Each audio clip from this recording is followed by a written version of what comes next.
It was 8:42 a.m. on a Tuesday when the casket was lowered into the frozen ground. No music, no priest, no family.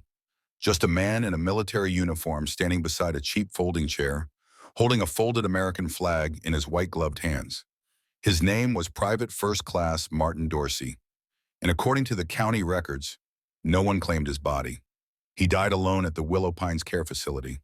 Heart failure, age 82. No next of kin, no listed friends. His belongings fit in a shoebox.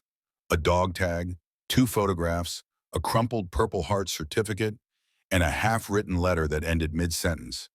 If anyone ever reads this, please tell them I tried.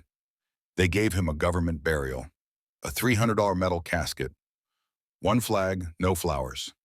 The cemetery worker, Hank, lit a cigarette behind a marble angel and muttered to the groundskeeper, "Another forgotten vet. That's the fourth this year." The groundskeeper just nodded. They fought for this country, and now we bury them like they were nothing. But just as they were preparing to fill the grave, a small yellow coat appeared at the edge of the cemetery road. A girl, no older than 7, hair in pigtails, holding a single sunflower. She walked straight toward the casket, past the workers, past the soldier, past the silence. She stood beside the hole in the earth and placed the flower on the lid. Everyone froze. The soldier cleared his throat. "Miss, are you family?" The girl shook her head. "No, he used to walk me home from school." The groundskeeper frowned. "He lived in a nursing home, kid. You must be thinking of someone else." The girl didn't blink. "He used to sit on the bench by the grocery store. He wore a coat with patches. He'd tell me about the sky in Baghdad, and he called me Lieutenant Sunshine." Hank dropped his cigarette. The soldier stepped closer. "What's your name, sweetheart?" "Emily." "And how did you know Mr. Dorsey?" "He gave me a book, said it helped him stop crying at night. It was about a girl who saves people." She reached into her coat, pulled out a weathered paperback. On the first page, "To Emily, you reminded me what peace looks like." The soldier stared at the name. "That's his handwriting." Emily looked up at them both and said, "You were going to put him in the ground alone?" Nobody answered. She sat down on the grass beside the casket and waited. The soldier knelt beside her. Emily sat cross-legged, hands folded in her lap, staring at the closed casket like it was a secret she wasn't ready to bury. "You really knew him?" he asked gently. She nodded. "Every Friday, he waited outside Kroger's, gave me half a sandwich, told me stories, said I was the only person in the world who ever listened." The cemetery crew stood in stunned silence. Then the soldier did something no one expected. He took off his hat and placed it on the casket. By 9:15 a.m., someone else arrived. A woman in her 50s, post office badge on her jacket.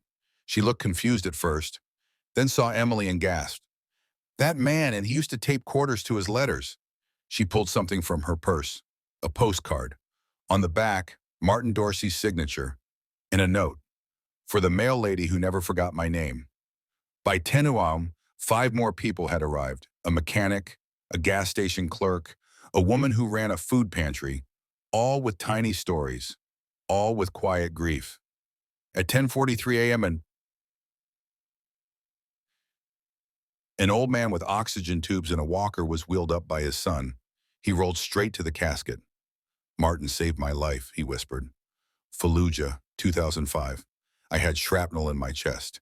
He dragged me 3 miles. The soldier's eyes widened. "You served with him?" He never talked about it, not after the VA let him rot. News travels fast in a small town. By noon, the street outside the cemetery was lined with cars, flags, people holding hand-drawn signs. "Thank you, Martin. We remember. Lieutenant Sunshine says you're not alone." Emily held each new visitor by the hand, told them what book he gave on or what bench he sat on, what he said when no one else did. The mayor came. The school principal came. Even the VA showed up. With a flag team and a rifle salute, they were too late to schedule. But it didn't matter, because now, come on down, he wasn't alone. They reopened the casket, let every person walk past, place a flower, a photo, a ribbon, a coin. A child left a toy soldier.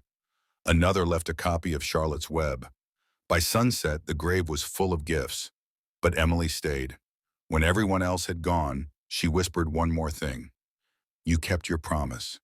You said I'd grow brave one day.